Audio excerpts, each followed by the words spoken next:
We have some huge news to go over today as a NBA insider has dropped a bombshell report on the Los Angeles Lakers, and it is involving one player that has fans fired up. To break down this report as it changes everything as we inch closer and closer and are now just hours away from the NBA draft. So a ton to go over today, as well as a few other Lakers updates. Before we get into it all, if you're a part of the percentage who aren't subscribed to the channel, this is the place to be for daily Lakers content. So make sure to hit that subscribe button. Your support has been unbelievable. You've been an absolute beast with the support on the channel, folks. A lot to go over today, and it is draft day, officially day 1 of 2, and it's going to be a bit of a crazy day here for the Lakers. Now, of course, there's rumblings about them trading up in the draft. There's rumblings about them making moves. But there has been some new reports this afternoon. And, of course, trade talks are going to start to escalate just around the NBA as, of course, teams look to trade their picks, look to trade into the lottery, look to trade out of the lottery, all these different things, and look to trade for stars. But something lost within all this today is a big report on Walker Kessler and his future in LA and his potential future in LA. You can see this right here. The Lakers have had serious conversations with the Jazz about Walker Kessler.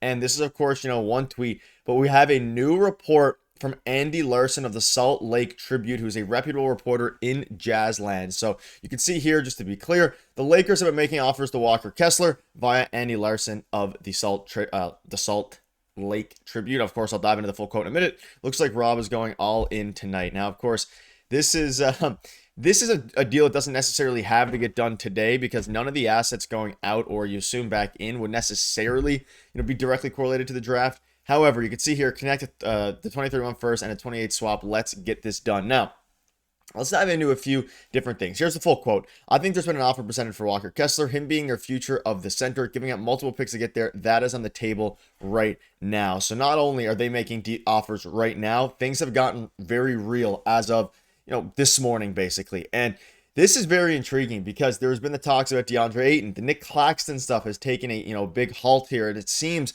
that the Lakers, according to multiple sources, aren't going in on Nick Claxton. Like, that isn't his guy being Rob Pelinka's guy. So now, if no Nick Claxton, you're basically left with the idea of a DeAndre Ayton, which I know a lot of you guys weren't a huge fan of, or in this case, Walker Kessler, and then maybe some other players that end up becoming available. But I ultimately think that, it's going to be between a couple guys like this and, maybe a flyer here and there becomes available in, a 3-team deal or something like that. But folks, this is big news. Now, we know, and I covered in a video a few days ago, like there has been offers presented as multiple first-round picks already that the Lakers have offered that reportedly the Jazz have declined. But now, hours away from, free agency here, free agency in a few days, but hours away from the draft, seems like Rob is going all in. We could see a huge move as early as tonight. Now, do I think a deal gets done tonight? It is possible. We'll dive into some of the packages and also leave a comment right now what your thoughts are on this package here. Connect the 2031 first and then a swap. So that's basically Connect and multiple first in theory, but I don't know if this is enough to get it done, quite frankly. We know from all the reports we've heard that the Jazz want a Godfather offer for Walker Kessler, right? They want an offer that includes multiple picks, a player, things like that. And I think one with Austin Reaves is probably more likely than Dalton Knecht. But again, it is still up in the air.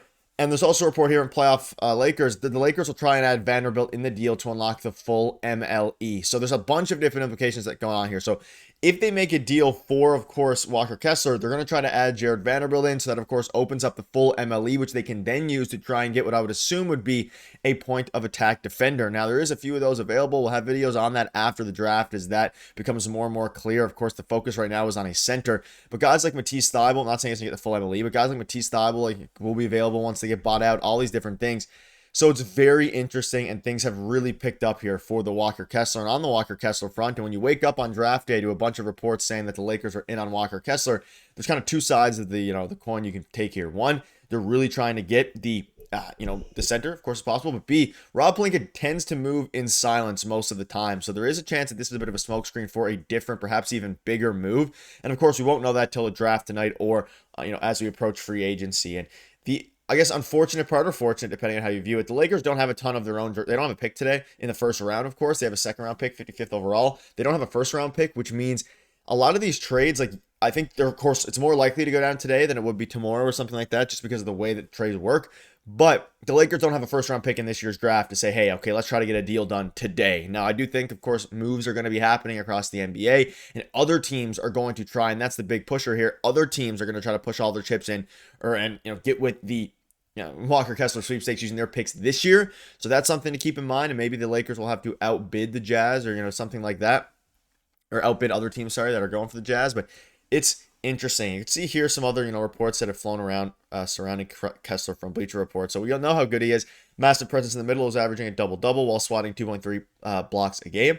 Utah may not be shopping Kessler, which they are now, although a future unprotected first and a good prospect in Knecht should at least start a conversation. So this is kind of how it all began, with starting the conversation surrounding Dalton, Knecht, and an unprotected first. And as things go on, we know the Lakers, need to add more and more. Does the 28 first-round pick swap get it done? That's obviously up in the air. Would a package surrounding Austin Reaves get it done? Also very possible and up in the air as well. And I covered in the video a couple days ago from Larson as well here, which was a different report. I think there's been an offer presented for Walker Kessler, and certainly the Lakers have showed significant interest all the way back to the deadline, certainly continuing now. And him being their future of the center, giving up multiple picks to get there, is on the table. I don't know if the Jazz will take it. Certainly haven't so far. So again, you pair this report with a bunch today saying that the Lakers have had serious conversations with the Jazz about Walker Kessler. Andy Larson kind of doubling down and confirming essentially that this is something that is happening. Is getting, pretty real here. And there's a lot of avenues that they could go about it. Now, this one was proposed before, it was debunked about John Collins, but I do want to throw it out here because it is an interesting framework. So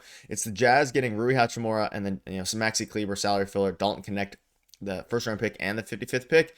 And the Lakers get Walker Kessler and John Collins. Now, this is still an interesting one, and I don't think necessarily that John Collins is going to go to the Lakers. There's been some reports that their interest in him has been overblown, but at the same time, a package surrounding this does make some sense. However, there's also this package, and I think this is one that is potentially more in the air and in the the realm of things. And it's Austin Reaves, Jared Vanderbilt, Dalton Knecht for Walker Kessler, Colin Sexton. This says the 43rd pick, so let's just fast forward and let's just assume that's a 2025, 2026 pick because it works the same way for the salaries here.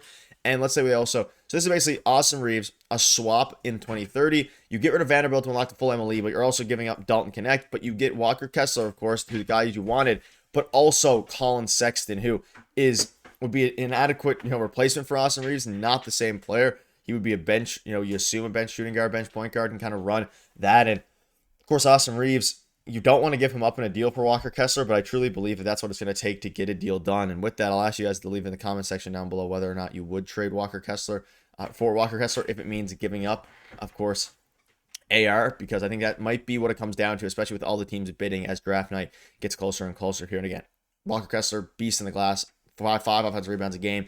Probably the best option they have available if he is available, and it's going to be interesting to see what Rob Pelinka is cooking here because the team as it stands right now is in a very interesting situation. No center, no real point of attack defender, and I mean their backup point guard situation's even a little bit dire, assuming they have to acquire one, but also they have to give up Gabe Vincent and any moves for that. But let me go down below what your guys' thoughts are. You guys have been beasts. Thanks for picking up here. We'll keep you up to date with all the latest. Thank you guys for watching. See you later.